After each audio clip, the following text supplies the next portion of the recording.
కథా స్రవంతి. ఇచ్చి పుచ్చుకోవడం. కథ సేకరణ సాంకేతిక సహకారం శ్రీ పప్పు వరుణ్. వినిపిస్తున్నది పప్పు భోగారావు. నిర్వహణ సహకారం శ్రీ ములగాడ సురేష్ కుమార్. ఒక వ్యక్తి ఎడారిలో దారి తప్పిపోయాడు. అతడు తెచ్చుకున్న నీళ్లు 2 రోజుల తర్వాత అయిపోయాయి. నడుస్తున్నాడు, అలా నడుస్తూనే ఉన్నాడు. నీరు ఎక్కడా కనపడడం లేదు. తన జీవితపు ఆఖరు దశకు చేరానని అతడికి తెలిసిపోయింది. ఈ రాత్రి గడవదు, రేపు ఉదయం చూడను అని అనుకుంటున్న దశలో ప్రయత్నం చెయ్యటమా, అలాగే నిరాశతో కూలబడిపోవడమా ఎటూ నిశ్చయించుకోలేకపోతున్నాడు. దూరంగా ఒక గుడిసె లాంటిది కనపడింది. అది నిజమా, తన భ్రమ? ఏమో, నిజమేనేమో. అక్కడ తనకు నీరు దొరకవచ్చునేమో. చనిపోయే ముందు ఆఖరు ప్రయత్నం చెయ్యాలనుకున్నాడు.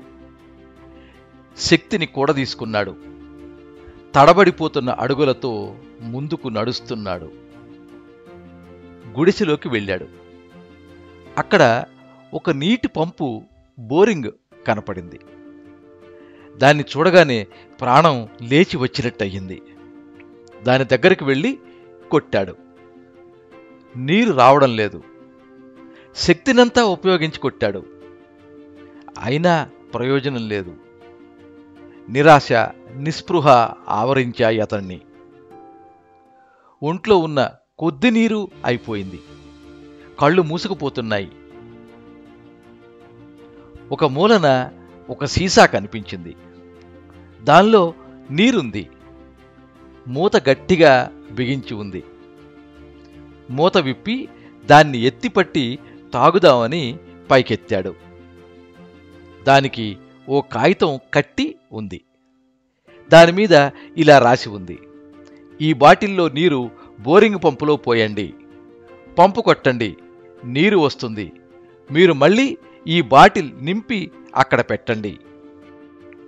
అతడికి సందేహం కలిగింది. ఈ నీరు తాగేయడమా, బోరింగ్ పంపులో పొయ్యడమా? ఎంత కొట్టినా రాని నీరు ఈ బాటిల్లో నీరు పోస్తే వస్తుందా? ఉన్న ఈ నీరు కాస్త పోసేస్తే తర్వాత అందులోంచి నీరు రాకపోతే తన గతేం కాను? చేతిలో ఉన్న నీరు తాగితే కనీసం ఇంకో 2 రోజులు బతకొచ్చు. అందులో పోసేస్తే మరణం ఖాయం. ఏం చెయ్యాలి? ఎంతకు ఆలోచనలు తెగడం లేదు. ఒక నిశ్చయానికొచ్చి నీళ్లను పంపులో పోశాడు. బోరింగ్ పంపు కొట్టడం మొదలుపెట్టాడు. ఆశ్చర్యం! పాతాళగంగ పైకి తన్నుకొచ్చింది. నీళ్లు తాగి బాటిల్ నింపాడు. మూలను పెట్టాడు. తను తెచ్చుకున్న బాటిల్ నింపుకున్నాడు. గుడిసెలో ఎడారి మ్యాప్ కనపడింది. తను ఎటు వెళ్లాలో చూసి బయలుదేరాడు. ఏదైనా పొందాలంటే ఇవ్వడం నేర్చుకోవాలి. ఇవ్వడం వల్ల మనం పొందగలం అనే నమ్మకాన్ని కలిగి ఉండాలి. ఫలితం మీద ఆశ పెట్టుకోకుండా ప్రయత్నించాలి. కృషి చెయ్యకుండా ఫలితం ఆశించకూడదు. చావు బతుకుల మధ్య ఇక్కడ తర్కం. ఎంత కొట్టిన పంపు నుండి రాని నీళ్లు కొద్ది నీళ్లు పోస్తే ఎలా వస్తాయి? రిస్క్ తీసుకోకుండా బాటిల్లో నీళ్లు తాగేస్తే మహా అంటే మరికొన్ని గంటల ప్రాణం నిలుపుకోవచ్చు. తర్వాత అసలు బాటిల్లో నీళ్లు ఎలా వచ్చాయి? తనకన్నా ముందు ఎవరికో ఇలాంటి సమస్య ఎదురై ఉండొచ్చు. వాళ్ళు పంపులో పోసి ఆ తర్వాత తిరిగి బాటిల్లో నింపి ఉండొచ్చు. కాబట్టి రిస్క్ అనుకున్నా గాని బాటిల్లో నీళ్లు పంపులో పోయడమే కరెక్ట్. గత్యంతరం లేని క్లిష్ట పరిస్థితుల్లో నమ్మకమే ముఖ్యం. నమ్మడమే శ్రేయస్కరం. నువ్వు ఇవ్వకుండా దేనిని పొందలేవు.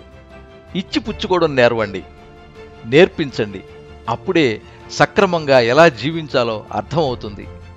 లేకపోతే జీవితం అర్థంతరంగా అంధకారంలో మునిగిపోతుంది.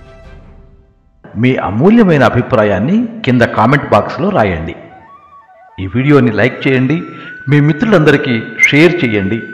ఇలాంటి మరిన్ని మంచి కథలు వినిపించడానికి ఈ ఛానల్ని సబ్స్క్రైబ్ చేసుకోండి.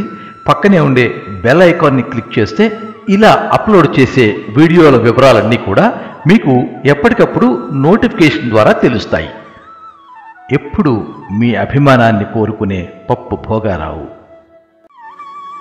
సర్వే జనాః సుఖినో భవంతు. కథా స్రవంతి